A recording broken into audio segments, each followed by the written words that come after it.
How many of you, when you read a book, you want to read it in the physical book form? You still want to read a book in your hand? Still? Yeah? Oh, wow. How many of you, when you read a book, you read it online? You read on a screen? Mostly. Okay? All right. Anybody read magazines anymore? Like a physical magazine? What kind of magazines do you read, Ivan? I like to read car magazine, Tiger? I like to read Time magazine. Also? Yeah. Oh, yeah? Okay. Anybody else? Magazines? Yeah, Ian? Okay. All right. A few years ago, I'm going the wrong way, aren't I? There we go. A few years ago, one of the most popular magazines in all of America, it might surprise you. All right, can you take a guess of which one it might be? Both. Huh? Time magazine is a very popular magazine. What's the name of other popular magazine? Life was very popular, huh? What? People magazine was by far the most popular magazine. In 2009, it had the highest readership in all of America. In 2011, had the highest ad revenue because it was so popular. And so, why do you think People magazine was popular? Talk about people's lives, maybe? Yeah, because people want to know about people. There are some people who don't mind reading an engineering magazine, but they're not that popular because it's about mechanic. Popular mechanic is not as popular as people, right? In fact, if you'll notice the rack before, what do they have on front of most of these covers? People, right? Because people love hearing about people. That's just the way it is, right? Well, beyond People magazine, Friends is an American sitcom. I don't know if is it still running today on some channels? Anybody know? It was about 20, 30-year-old living in New York City, ran for about 10 seasons. All 10 seasons of Friends ranked in the top 10. I always go the wrong direction. And it ultimately reached the number one spot in America. All right. The finale was watched by 52.5 million American viewers, making it the most fifth-watched series in finale television history. It was the most watched television episode of the 2000s. Why? Why is it popular? What's it talking about? People. In particular, Friends. All right. So we've been talking about real relationships. All right. We've been talking about parents and how we should appreciate our parents, the gift of our parents. Let's see. The gift of parents. I hope since you've heard a few of these messages, you've had a conversation with your parents and told them you appreciated them. Has anyone had a conversation with your parents as a result of this time together? Anybody? You can all go home now. If we say things and nothing happens, then we're wasting time. Did you hear me? What are we doing if nothing happens? Nothing. We're wasting time, right? It's one thing to talk about the things of God. It's another thing to do the things of God. God said, be ye not hearers of your word, but be ye, anybody know the word? Doers. Be doers of his word, right? I don't say that to make you feel terrible. I just want you to realize that this isn't just about talking about God, okay? This is about doing the things that God calls us to do. All right, so we talked about parents. Now we're shifting. When a child goes through puberty, right? It's not the most exciting thing for a middle schooler to go through puberty. They don't like it. I didn't like it. I thought strange things were happening, right? Girls know that strange things are happening. And it's really hard if you don't have very many people to talk to about it. But sometimes there's a shift that happens around puberty. We shift from parents to what? Friends. Right? We shift from parents to friends. And for some parent, that can be very difficult.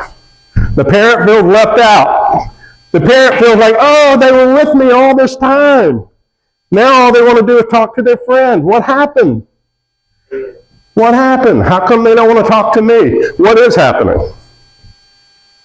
Is it a bad thing that a child, a teenager, or a pre-teenager, what we call a tweenager, if you're 11 or 12 years old, you're a tweenager, right? Is it bad for a tweenager or a teenager to shift from parent to friends? Or is it normal? It's normal, right? Parents don't always act like it's normal, but it is normal. Eli, has it started happening with Ethan yet? Huh? It's with books. When it comes to books? Alyssa, what do you say? I think he enjoyed time with friends, but he also enjoyed doing his own research or book time. Okay, Yeah. all right, fair enough. Well, when my boys were smaller, we go to a retreat every year, and next month we're going on this retreat again. We've been doing this since the year 2000. All right, so about 25 years we've gone on this retreat, and when my boys were younger, I would take them on this retreat. College here too, our whole church is here, and I would tell them things. I'd talk to them about leadership, I'd talk about relationship with God, and they would ask questions, and it was all about what Dad said, right? And I was like, yeah, these are my boys, right? I love training my boys for leadership. And it's so wonderful that my boys want to hear what Dad has to say. Well, it didn't always turn out that I got along with my boys, right? Brandon, as he got older, started relying more on his friends, right? And so they joined a group called Crosswave. And Crosswave was a traveling drama ministry, and they're still active today, and they go all over Raleigh and sometimes to the mountains, and every summer they go to Peru for a mission trip. In fact, we're at the airport because the boys are about to go to Peru. Well, here's the story about Brandon shifting from from dad to friends. Brandon joined Crosswave when he was about 13 years old. And he goes to Crosswave, and like some of you, when I ask a question, everybody knows in here, certain people always raise their hand, right? They love to give answers. Brandon was one of those kids, right? And so Crosswave, they would have a Bible study, and in the middle of the Bible study, they would ask a question. And Brandon immediately would raise his hand. And here's what Brandon said every time. You ready? Before he gave his answer, here's what Brandon said. He said, my dad says. Yeah. And so they'd ask a question, he'd go, oh, my dad says, and he'd give the answer. And then the next question, oh, my dad said, and then they'd have another retreat and ask more questions, and Brandon would raise his hand. My dad says, there were some friends off to the side looking at Brandon like, okay, this is going a little too far. And so they pulled Brandon aside, and they said, Brandon, you're a cool kid, okay? We like you, okay? But every time you answer a question, you start off with, my dad said, you got to stop that. It's making you look like a dweeb, okay? And so you can't do that anymore. I noticed as Brandon got more mature in Crosswave, he relied on me less and less to give him answers. In fact, he didn't even want answers from me anymore. He figured out answers on his own. How do you think that made me feel? I was sad, right? I was sad and mad, and I felt bad, right? It was crazy. Is it healthy for a young man, a young woman, to grow independence from his or her parents? Yes, it absolutely is. It's just hard on the parent, okay? Very hard. And it doesn't matter how old they get. Brandon and Sarah got married, had children, and we thought, oh, they're going to ask us advice for children because we raised them so well. They're going to want to hear from us. And so Carla and I are waiting to tell them all this advice for their new baby. Did they call us? No. In fact, I said, Brandon, do you think we've got some things to share with you? He said, it's okay, Dad, we got the internet. I said, you getting your Christian advice from the internet? It's okay, Dad, we got it. And from that time, when he said, my dad said, to his friends talking to him, he's never wanted to talk to me again about any advice. Okay? That's just the way it is, right?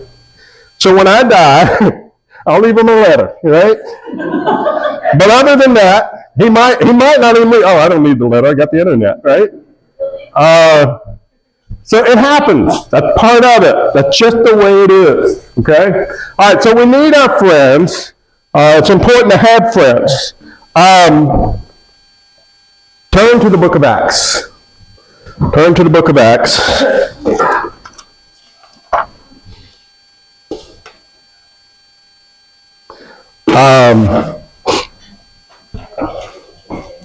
Turn to Acts chapter 9. Acts chapter 9. Today I want to talk about the friends God gives us. The friends God gives us. Everyone has friends, but not everyone has good friends. Up here. Not everyone has good friends. Chapter 9. Chapter 9. All right, so what makes a good friend? In your opinion, what makes a good friend? What are some good qualities to have in a friend? Raise your hand. Don't say my dad says, okay? Don't say that. No. All right, go ahead. My mom, someone who listens to you. What did you say? My mom. Yeah, my mom says. Yeah, okay, there you go. Yeah. All right. Someone who listens to you. All right, someone that listens to you. That's very good. That's your opinion. Someone who respects your opinion. What if you got a horrible opinion? Should it be respected? No. I know what you're saying, Kevin. Someone that respects you in general, okay? What makes a good friend, Tiger? Loyalty. Loyalty? It's hard to find that today, isn't it? Okay, anyone else? What makes a good friend? Reliability. Reliability. Okay, you can count on them. Anything else? A good friend? Kevin? Honesty. Honesty is huge. No one wants a friend that lies to them all the time, right? Or flatters them. If you don't want a friend that flatters you, you want a friend that's going to tell you the truth, right? Your breath really stinks. You need to get some breath mints, okay? Right? Nothing worse than, some people don't want to make other people feel awkward, right? Like, if someone has something on their shirt, or they got mustard on their chin or something, I'll tell them. I'll say it. I say, Bella, listen, you got something on your chin right there. She may be mortified. She may be like, oh my God, yeah, somebody's going to see it, right? And I may embarrass her. But better to embarrass her than to keep going around with mustard on her chin, right? One day, I'm running around town, and I notice everywhere I go, people are looking at me. And I'm like, hi. And I kept going, ran all my errands, and I went home. When I got home and I walked in the door, and Carla goes, oh, where you been? I said, what do you mean, where you been? She said, you got a big blob of sugar right there. I had stopped and got a donut. And the donut had one of those drippy, sugary things, right? And so when I ate it, all that sugar got in my beard here. And it dried, and a big old white blob. So everywhere I went, not one person was honest with me. Not one person said, hey, dude, you may want to look in the mirror, okay? You may want to check things out. I'm running around all morning. Hi, how are you doing? Good to see you, right? I would prefer somebody just say the hard truth, right? You got mustard on your chin, you smell funny, whatever, right? Just say the truth. Okay. A few Bible verses here before we get to the book of Acts. Somebody read this. Jerry, read it. It's not good for me. What's the Bible verse? Oh, Genesis. Okay, so it's not good for man to be alone. This is at the very beginning of the Bible, y'all. It didn't come later. This didn't even come after the fall. This didn't even come after sin entered the world. This came before. So God said it's not good for man to be alone. He needs to have someone, right? All right. Annie, read this, please.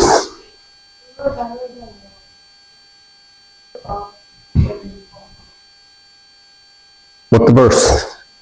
Ecclesiastes.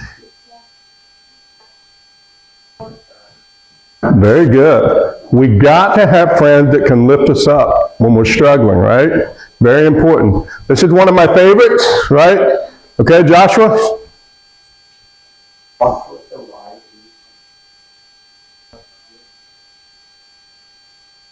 Very good. Walk with the wise and become wise. You want to be a wise person? Get rid of some of your friends. You want to be a wise person? Get rid of the idiots in your life, okay? A companion of fools suffers harm. When I was growing up, I grew up with a guy named Mike. Mike was an idiot. He was. I was in middle school. I was insecure. All I wanted to do was to fit in. And so I found this guy named Mike and Lewis and Rodney and Tim. And we all hung out together. These guys were bad news. Bad news. Lewis lived across the way. Mike lived a few doors down from me. And we did all kinds of bad stuff, right? Why? Why did I do it? Because I wanted to fit in. And if you got to fit in with bad people, what do you got to do? Do bad things. And if you're insecure, you'll do anything to be liked. And I was insecure. So I wanted to be liked, and I did all these bad things. We stole stuff. I've told you the story before. We stole guns. We went into stores. We shoplifted. We took stuff that didn't belong to us. We cussed wallpaper off the wall. I mean, we did all kinds of horrible stuff, right?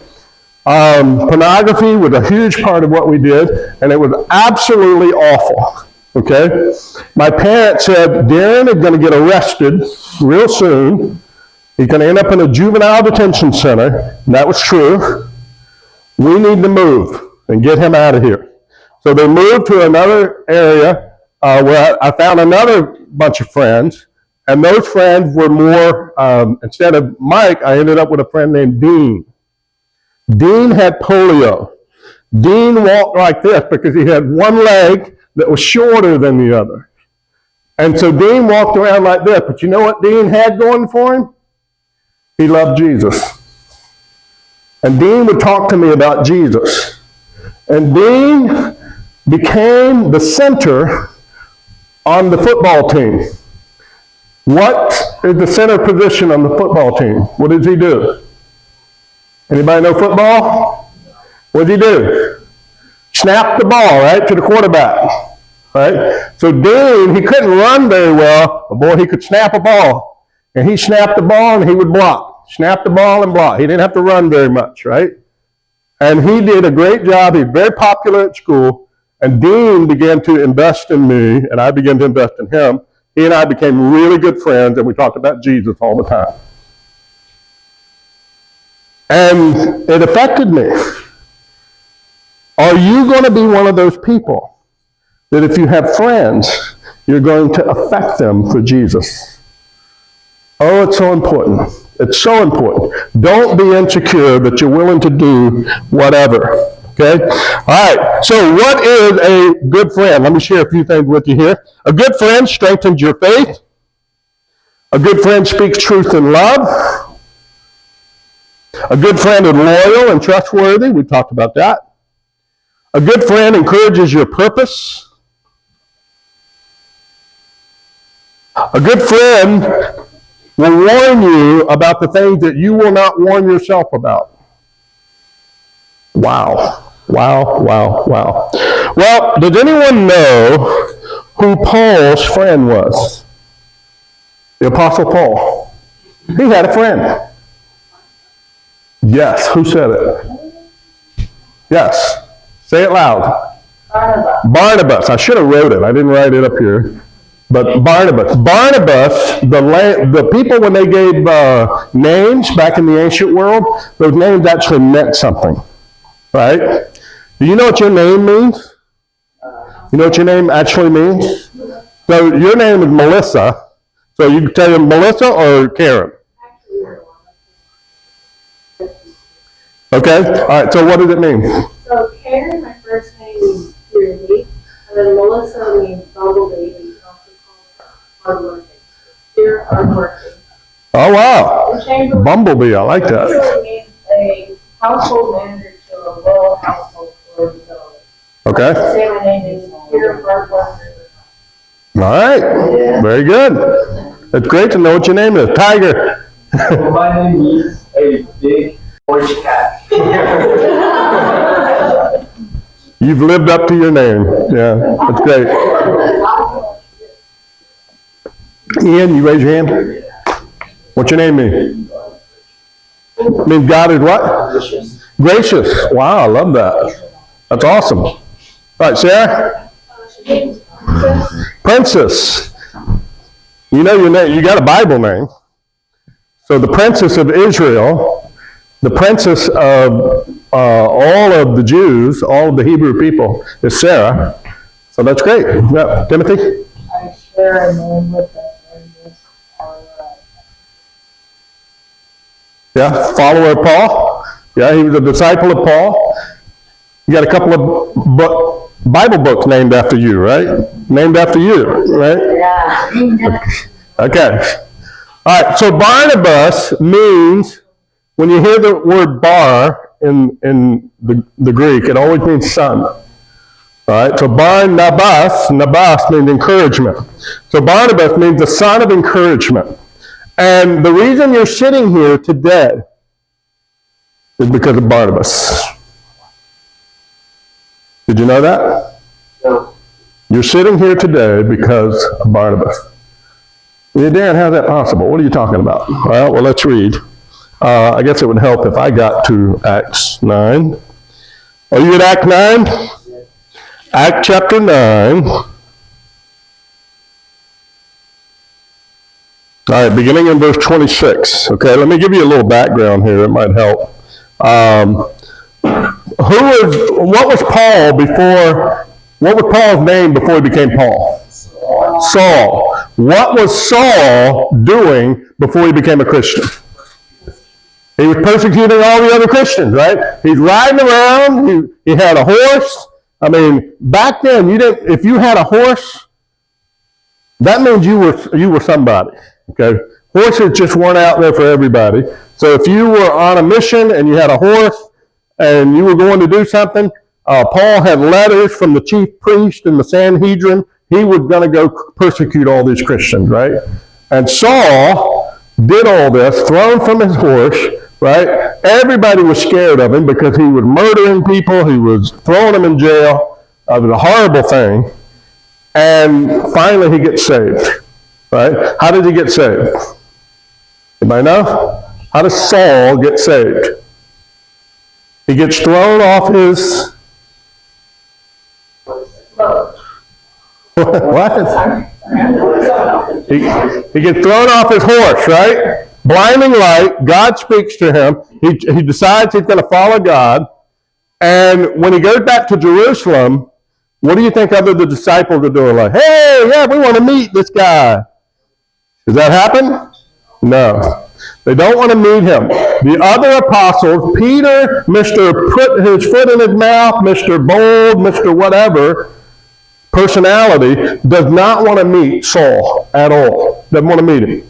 All right? And so we have in chapter 9, beginning in verse 26, it says this.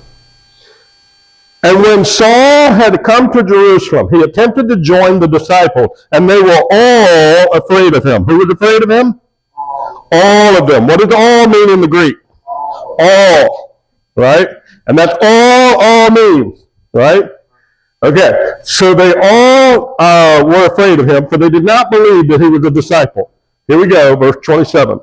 But Barnabas took him and brought him to the apostles and declared to them how on the road he had seen the Lord who spoke to him, and how at Damascus he preached boldly in the name of Jesus.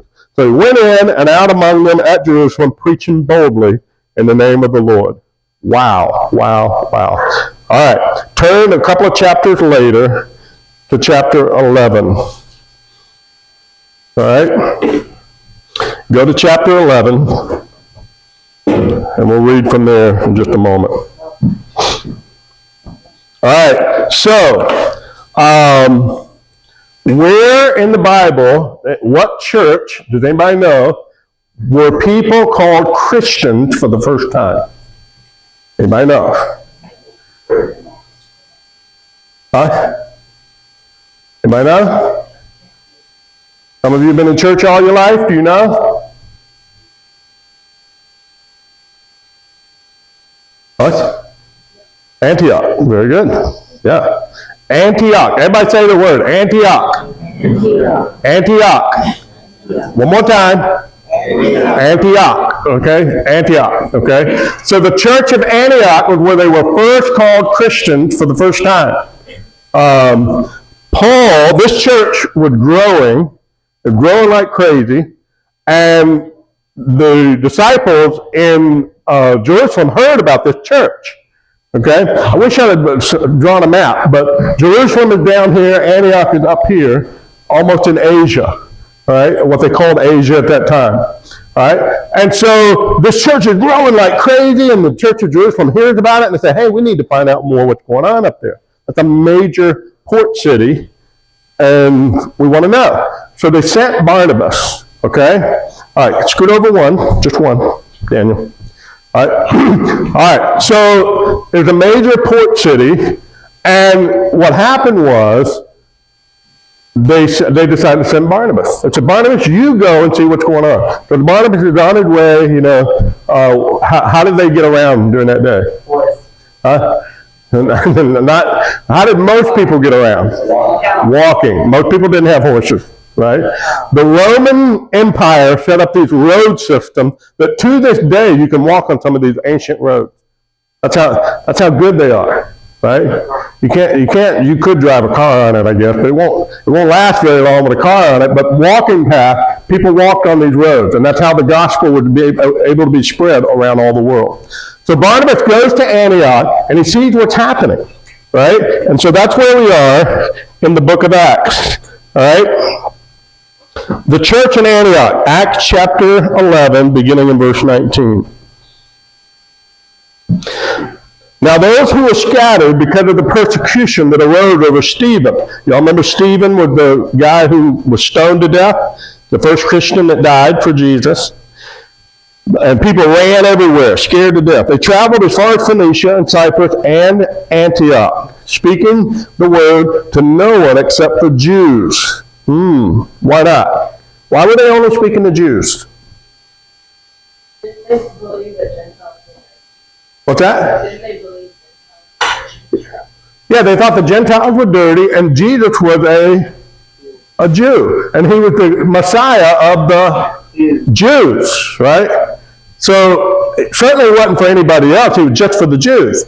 Well, they find out otherwise, that through Cornelius and others, they find out that more and more Greeks and Hellenists are coming to the Lord. All right, verse 20. But there were some of them, men of Cyprus and Cyrene, who on coming to Antioch spoke to the Hellenists also, preaching the Lord Jesus. What are Hellenists? Hellenists are Jews who act like Greek people. Right? They're the Jews who live just like the Greeks. They dress like the Greeks, they act like the Greeks. They don't really follow Jewish custom. Okay? And the hand of the Lord was with them, verse 21, and a great number who believed turned to the Lord. The report of this came to the ears of the church in Jerusalem, and they sent Barnabas to Antioch. Now here we go. When he came and saw the grace of God, he was glad, and he exhorted them all to remain faithful to the Lord with a steadfast purpose. For he was a good man, full of the Holy Spirit and of faith. And a great many people were added to the Lord. So it was growing when he got there. Once he got there, what happened?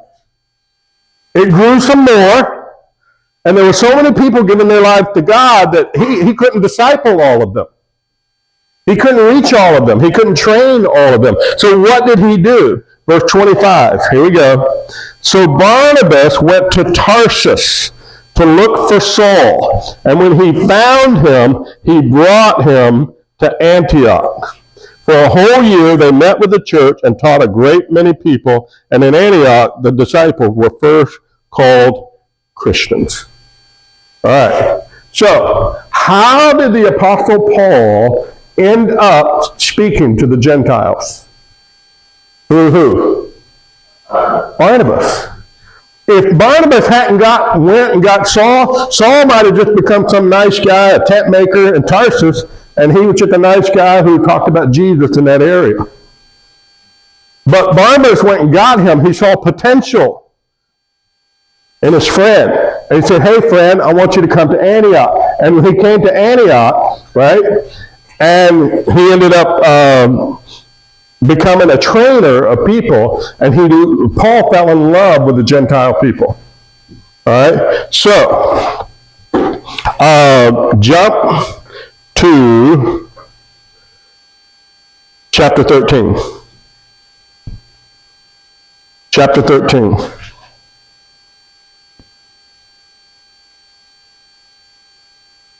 Right at the beginning. Now there were in the church of Antioch prophets and teachers, Barnabas, Simeon, who was called Niger, Lucius of Cyrene, Manaen, a lifelong friend of Herod the Tetrarch, and Saul. Okay, so where is Saul's name on the list? Is it first or last? It's last. You know, in Greek culture, if the name is first, it's very important. If it's last, it's what? Not important. So on the list of disciples, every time the Greek mentions the disciple, whose name is first? Huh? Peter. Peter, because he's the leader of the disciples. And so Peter's name is often the first name. Right? Saul's name is last here. Right? So watch what happens here. Okay? Verse 2, while they were worshiping the Lord and fasting, the Holy Spirit said, set apart for me Barnabas and Saul. Barnabas is what name on the list? He's the first name on the list. Saul is what name on the list? Last. Right? So, what is God sending out? God is sending out the first and the last. Right? That ought to tell you something right there. Right? Because Jesus is the first and the last, right? Okay. So, the Holy Spirit said, set apart for me Barnabas and Saul for the work for which I have called them. Verse 3, then after fasting and praying, they laid their hands on them and sent them off. At the beginning of the stories, it says, Barnabas and Saul went here and went there. As the stories go on, something happens. There's a change that happens. Anybody know what that change is? Saul becomes Paul, and the name Paul becomes what on the list? First. So God took the last guy anybody had wanted to have anything to do with, and lifted him up because he humbled himself. Right? And then Saul becomes Paul, and Paul becomes one of the greatest missionaries of all time. And because of Paul and his boldness and his prayer, he ends up going around the known world. He goes on 3 missionary journeys all over the known Roman world. And he wanted to go to Spain. We don't know if he went to Spain, but at the very end of the book of Acts, he says, I want to go to Spain. And so he wanted to go that far. That was a long way off, right, from the Roman Empire, the civilized Roman Empire at that time. Okay? And so because of where Paul went, he ended up reaching all these Gentiles. What are you? You're a Gentile. Any Jewish people here? Wang Yi, you Jewish? You sure? Daniel, you Jewish? You're not sure? I can pretty much guess you're not. Pretty much guess you're not. Okay, I'm not Jewish. You're not Jewish. As far as I know, no one's Jewish in here. Some of you, Miss Gloria, I don't know if you have any Jewish heritage at all. No, I don't either, that I know of. Right? All right, so no one in here had Jewish heritage. So every one of us are sitting here because of one person, the Apostle Paul, and the reason he affected us is because of another person, and his name was Barnabas. Barnabas. Guys, let me tell you something. The world